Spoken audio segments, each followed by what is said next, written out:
What kind of person calls 911 at 3 a.m. to report someone for violating neighborhood quiet hours by sitting on their own porch? It was my second week in the new HOA old brick ranch at the end of a cul-de-sac in a gated Georgia suburb. I'd bought it cash under a federal relocation program. It was supposed to be a place of peace while I recovered from my last deployment. Quiet, unassuming, private. But I didn't count on Karen Redford. She made her presence known on day one. No welcome, no cookies. Just a scowl and a printed packet of HOA rules rubber-banded to a rock, left on my doormat like a curse. The next few days were quiet until the first complaint. Then the second.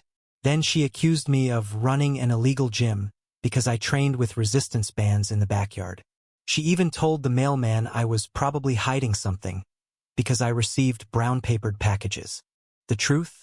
I was a federal cyber analyst recovering from PTSD. My clearance level was high enough to make her nosebleed.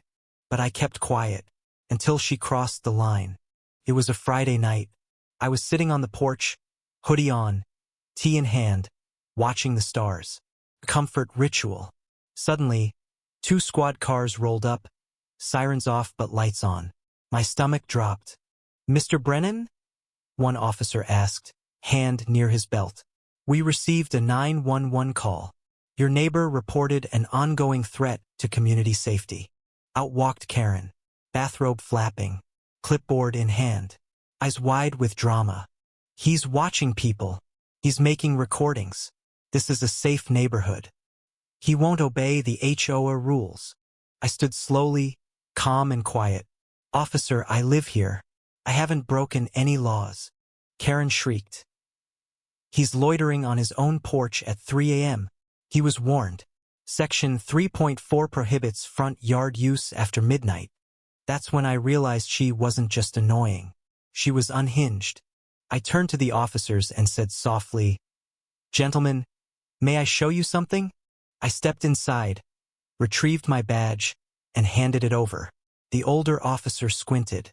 "Department of Homeland Security Counter-Cyber Ops?" Karen froze. I continued. "This property was purchased under federal rehabilitation jurisdiction. I'm not under any HOA, and this woman has attempted to access my file, surveil my house, and fabricate rule violations." Karen's mouth fell open. You can't be serious." I pulled out my phone. "Would you like to hear the 3 a.m. voicemail you left last night calling me un-American and threatening to get me kicked out?" The younger officer nodded slowly. "Ma'am, we need you to step aside." Karen's face turned blotchy. "He's faking it. I've lived here 20 years. Then came the twist. The body cam footage.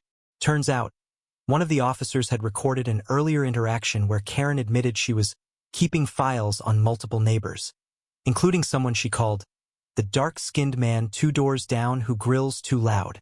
That neighbor Marcus was a Marine vet and single father of 2. I'd spoken to him twice. Sweet guy. I asked quietly, "Marcus got one of your packets too, didn't he?" The officer nodded. "She's filed over 50 complaints in the last year." The HOA board was called that night. The president, an exhausted-looking woman named Dana, showed up in slippers and confirmed what I suspected. Karen had been acting on her own, sending falsified warnings using outdated HOA letterheads. The board had reprimanded her 6 months ago, but she refused to step down. With the badge out, the audio recordings documented, and officers now sympathetic, it was no longer a case of nuisance, it was harassment. I pressed charges. Karen wailed like a toddler being told bedtime was permanent. She collapsed into her lawn flamingos, sobbing as the officers issued a citation for false emergency reporting and a criminal complaint for harassment under Georgia Code. But the fallout was just beginning. Marcus and 2 other neighbors joined me in a class action complaint. A quiet investigation was launched into HOA misuse of power, with Karen at the epicenter. And the irony? Karen tried to rally sympathy on Facebook the next morning. She posted a blurry photo of my badge and claimed I was a government spy sent to dismantle the community. But someone leaked the 911 call, the voicemail, the racist remarks. Karen was publicly shamed. Her home was egged not by me, not by Marcus, but by her own teenage granddaughter who said, "My grandma is what's wrong with America." Karen resigned. The HOA board overhauled its charter. New leadership, new transparency. Dana apologized to every resident in person. Me? I still sit on my porch at night.